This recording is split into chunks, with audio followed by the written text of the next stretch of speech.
I am here to talk to you about the freedom of choice, this great idea that our whole country was founded on. The idea that we can have choice and we get to choose what we want to do with our life, right? We get to make choices all day long, millions of choices each day. Our American public education system has this challenge, and why is the girl crying? Because challenges are hard, right?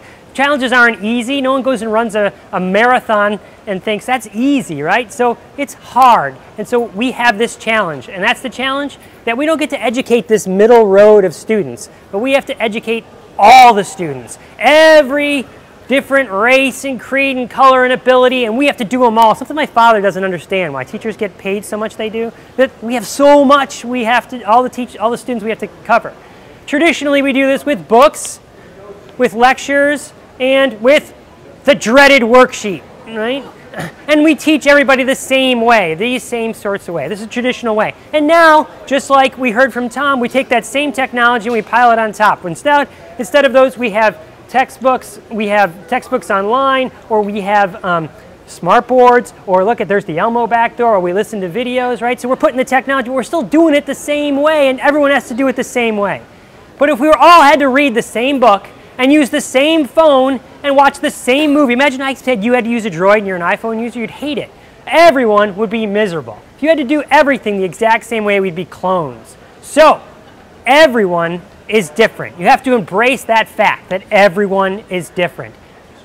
But everyone is a hell of a lot of people.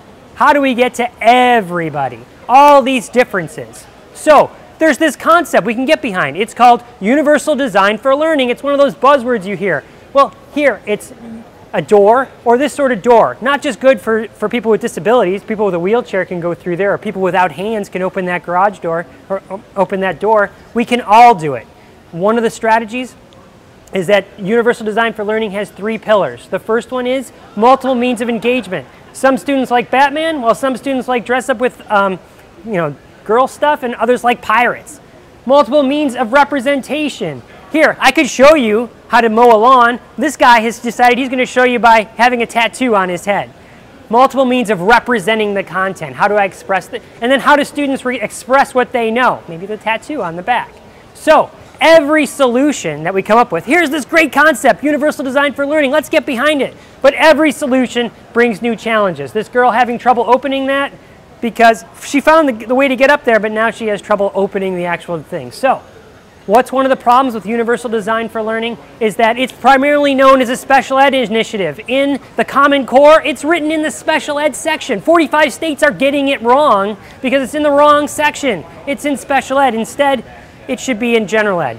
Perception, UDL is too complicated and time consuming. This is the Google image search for UDL. It's not like apple pie. You just Google search apple pie, and you see a bunch of apple pies, you know what that is. UDL, very complicated. So, how do we get this message across? That we need to express those 3 different pillars that we need to teach everybody. How do we get that across to all the educators?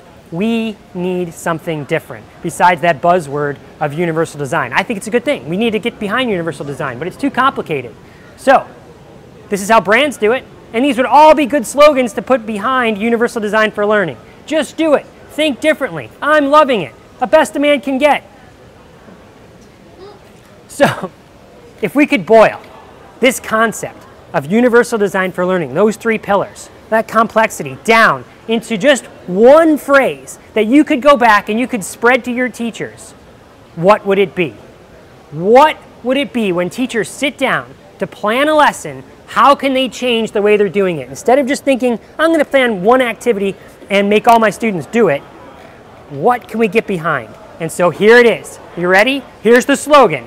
Provide options. If you can put that into the back of your head, when you sit down and you're coaching those teachers through how they design their lessons, they should provide options. Say it with me. Provide options. No! You see, I just made you all do the same thing, right? You can say it if you want, or you can text it, or you can write it on your interactive whiteboard, whatever. You have all these different ways that you can provide options, right? So if you want to say it, say it. If you want to write it and hold it up, do that. If you'd want to write it on a piece of paper, do that. It's providing options. This is the initiative we get behind. If you want to teach, you really want to change, you move students on to the next move them to the next level, allow them to provide options. So as you travel back to your schools and you share what you've learned at VSTE, all these different cool tools that you're learning, embrace the idea of providing options. Not every student has to do it exactly the same way. And that should be done at the beginning when you're designing the lessons. Okay? This is my contact.